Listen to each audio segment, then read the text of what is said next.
भोपाल में युवतियों पर ब्लेड से हमले कर दहशत फैलाने वाले आरोपी को पुलिस ने देर रात गिरफ्तार कर लिया है। पिपलानी अयोध्या नगर और आसपास के इलाकों में हुई वारदात के बाद पुलिस की कई टीमें लगातार तलाश में जुटी हुई थी।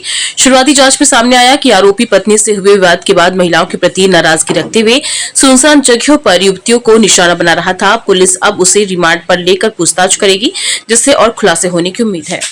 और अयोध्या नगर में भवानी धाम इस क्षेत्र में लगातार एक अज्ञात व्यक्ति के द्वारा लड़कियों पर जो है हमला करने और कटर से उनको किसी धारदार हथियार से चोट पहुंचाने की सूचना थाने पे आई थी, जिसमें थाना पिपलानी में 3 अपराध और एक अयोध्या नगर में अपराध पंजीबद्ध किया गया था। अज्ञात व्यक्ति, जैसा कि पीड़िताओं ने पूछताछ में बताया, अज्ञात व्यक्ति मोटरसाइकिल पर सवार था, जैकेट पहने हुए था और काफ़ी तेज़ी से घटना करके और उसके बाद निकल गया।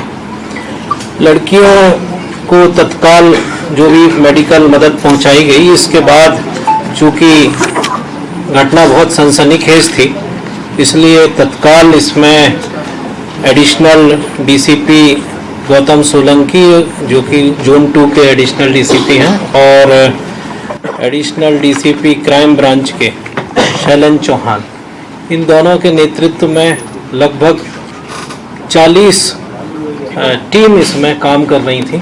अलग अलग लगभग 150 के करीब लोग इसमें लगे हुए थे, जिनको अलग अलग टास्क दिया गया।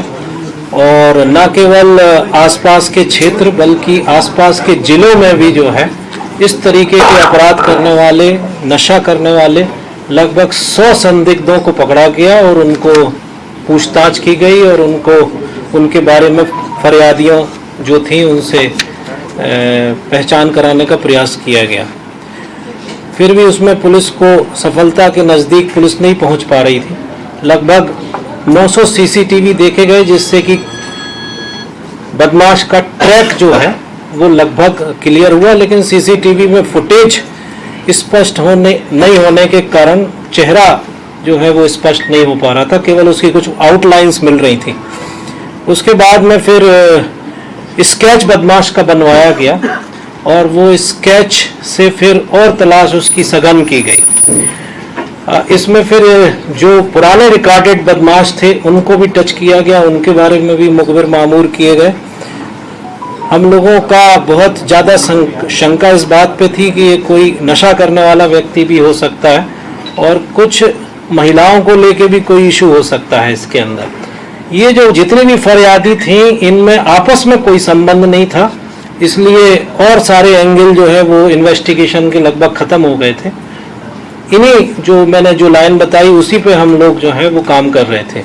इसी दौरान कल रात में जो है एक सूचना हमें बहुत ही विश्वस्त जानकारी मिली और उस पर जो पुलिस की टीमें लगी थी उन्होंने उसको वेरीफाई किया और एक संदिग्ध व्यक्ति को हमने कोच फैक्ट्री जो अयोध्या नगर बाईपास के पास है वहाँ से हमने उस व्यक्ति को पकड़ा। इसके पहले एक और महत्वपूर्ण घटना हुई थी कि एक लड़की से घटना करते समय उसका एक साथी आ गया था, तो उससे इसका मैन हैंडलिंग हुई थी।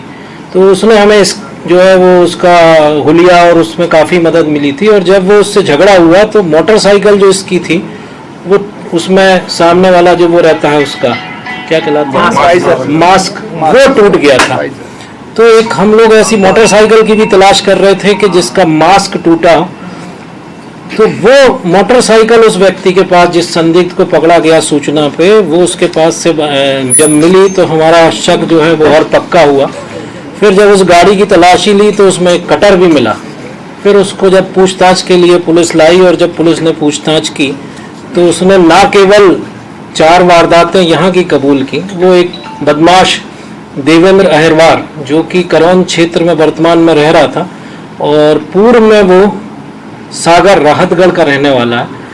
यहाँ पर आजकल ये जो मेशन का काम आजकल कर रहा है वो करौन में रह रहा था। जब उसके बारे में पूछताछ हुई तो ना केवल उसने 4 वारदातें बल्कि 2014 में 5 वारदात उसने सागर में भी घटित की थी, जिसमें वो पकड़ा नहीं गया था, वो भी उसने कबूली।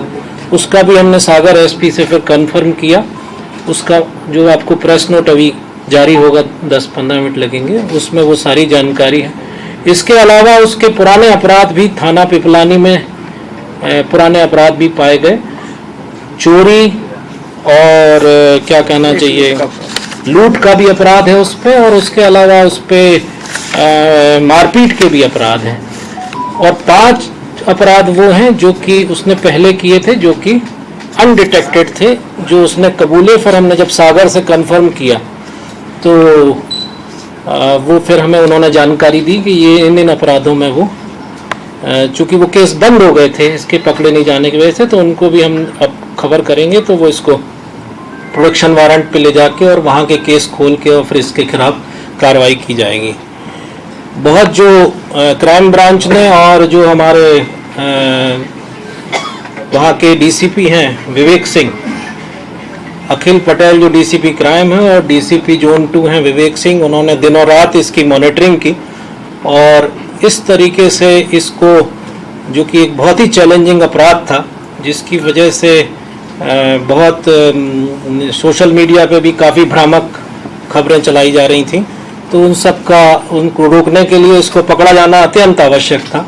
तो इनकी मेहनत की वजह से लगातार उसमें कोऑर्डिनेशन और उसकी मॉनिटरिंग सुपरविजन की वजह से इस आरोपी को पकड़ा जाना संभव हुआ। इस पे 30,000 रुपये का ऑलरेडी आयुक्त भोपाल की तरफ से इनाम था जो कि टीम को दिया जाएगा।